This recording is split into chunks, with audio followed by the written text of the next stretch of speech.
Hi, everyone, and welcome to Brian's Horror Corner. I'm your host, Brian, and welcome to this Christmas horror movie review as part of my Christmas holiday horror movie review series for the month of December here, 2021.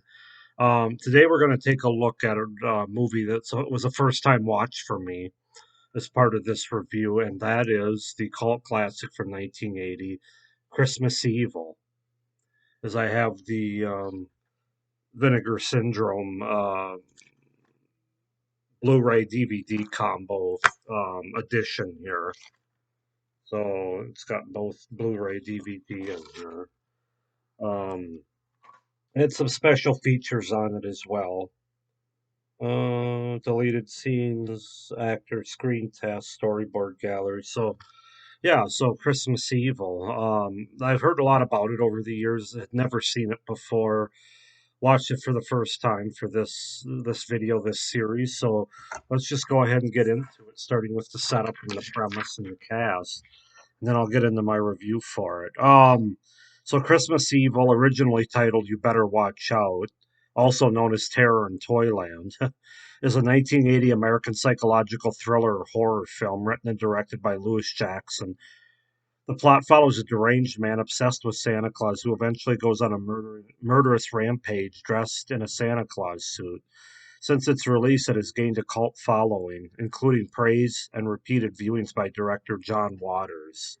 I think John Waters called this the best Christmas movie ever made, or the best horror movie. I think it was Christmas related, which I'm not sure I necessarily agree with that, but hey, teach their own.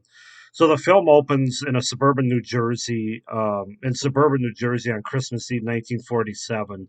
A young boy named Harry Stadling sees his mother being sexually groped by his father, who is dressed up as a Santa Claus.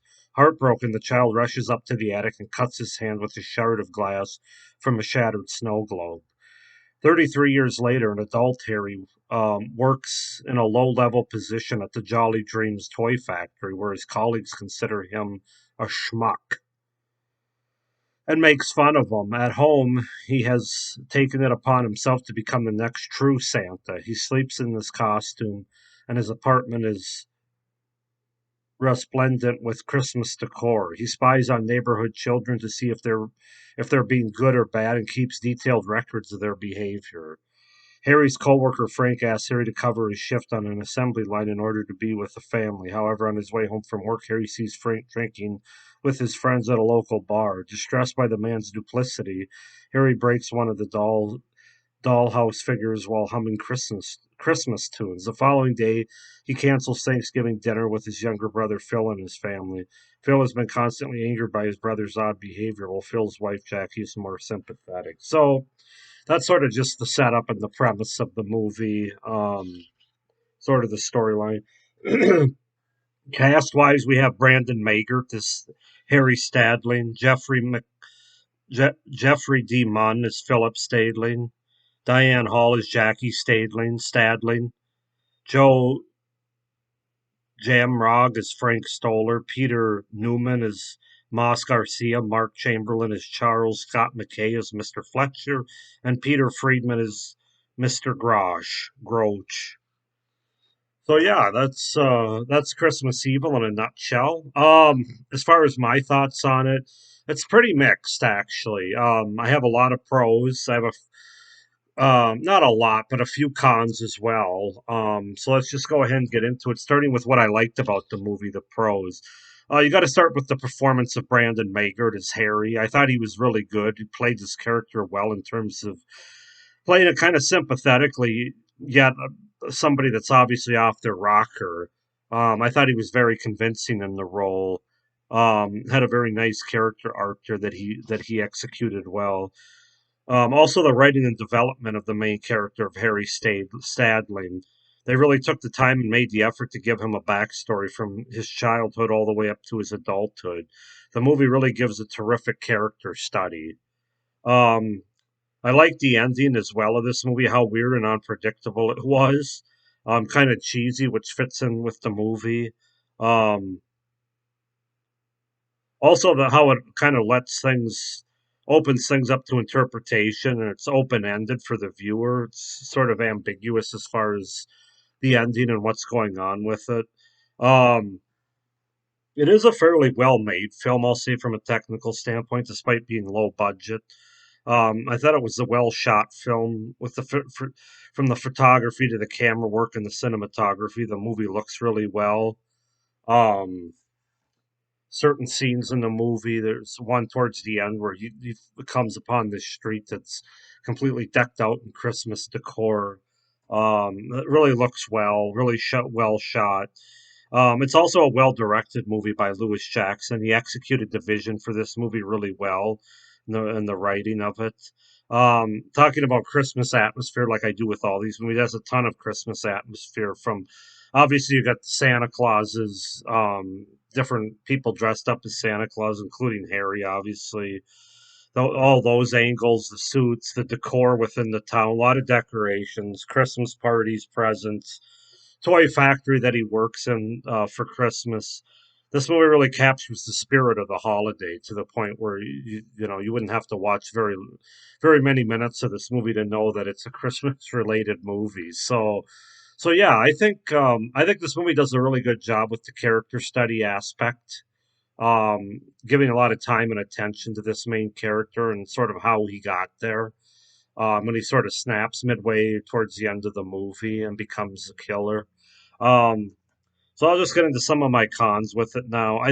I thought the kills were kind of underwhelming and forgettable. Honestly, they don't look that great either. They're kind of cutaway, um, just not great looking kills. I know it was 1979, 1980, so I don't want to beat them up too much about it, but I don't know. Just wasn't overly impressed with the kills.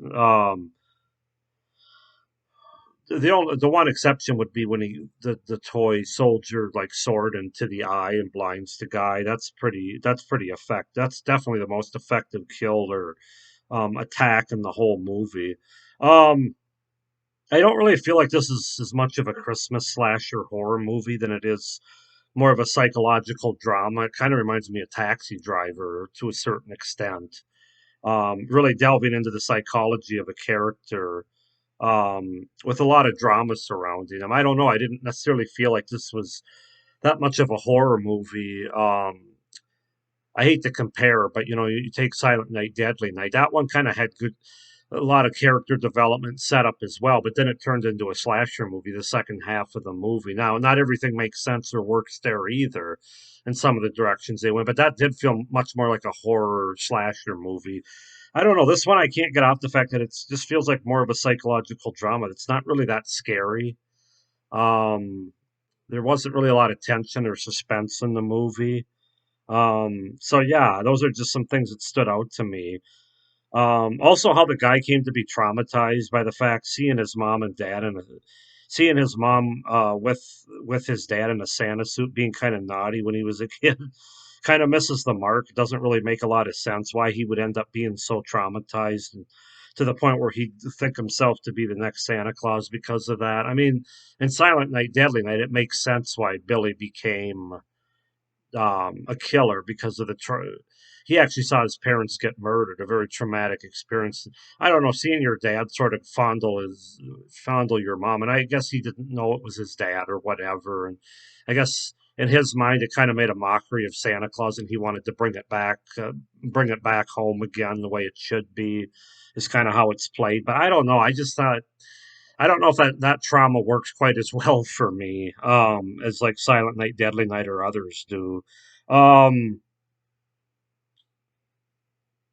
it gets kind of over the top and unrealistic towards the end of the movie too, when the townspeople become kind of raging mob with ready-made torches that they seem to pick up off the streets, and they chase this guy off the bridge in his van. Um, Yeah, and then, like I said, you get an ending. When that happens, it's really not only is it unpredictable, it's kind of silly, and but it does kind of leave it open to interpretation. I kind of think I know what's happening, but I can see how somebody might think differently. I'm not going to give it away because that'll give the ending away. Um, but like I said, it's just not really scary with a lot of tension or suspense. There's also not a lot of blood or gore in this movie. So as a horror movie, I'm not sure it's one of the better ones as a Christmas horror movie or as a horror movie generally. Christmas Evil. I'm not sure that title. I think You Better Watch Out. Actually, they should have stuck with that.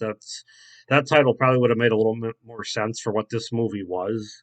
Because Christmas Evil kind of makes it sound like it's going to be something really sinister and horrifying. And this movie just really isn't. I thought it was kind of slow in spots. It really made me think more of a psychological drama. It really did. How this guy just, you could see as he was an adult, how he just kind of went more and more off the rails to the point where he's gluing an actual like made Santa Claus beard on his face and spying on kids and everything else, which is really interesting. I'm not going to say it's certainly not a bad movie, certainly not badly made, and it's a very interesting idea and concept that they use as a Christmas theme with Santa Claus. But like I said, as a horror movie, I'm just not sure it works entirely, at least not for me. So I'm going to go ahead and give this 7.5 out of 10 as far as the rating goes. I did like it. I'm glad it's part of my collection, but I don't think it's going to necessarily be a go to when I want sort of a Christmas slasher or Christmas horror movie. I would say I would definitely reach for Black Christmas and Silent Night, Deadly Night before this one. Um, it's an '80s cheesy kind of movie, and that kind of works. I kind of like those type of movies, but like I said, the horror aspect just wasn't quite there for me. So 7.5 out of 10. Go ahead and comment down below, guys. Tell me what you think of Christmas Evil. Am I being too hard on it from the horror aspect? What do you like about it? What don't you like? Please like this video and hit the little notification bell below so you don't miss any of my upcoming reviews as part of this series. Please subscribe to my channel so you don't miss any of my great horror content, including the rest of this series or what I have coming up the first few months already planned for the new year 2022. But yeah, that's my review for this, my Christmas movie review for this video, Christmas Evil. Thank you for watching. Hope everybody's having a happy holiday season, but stay scared. Bye.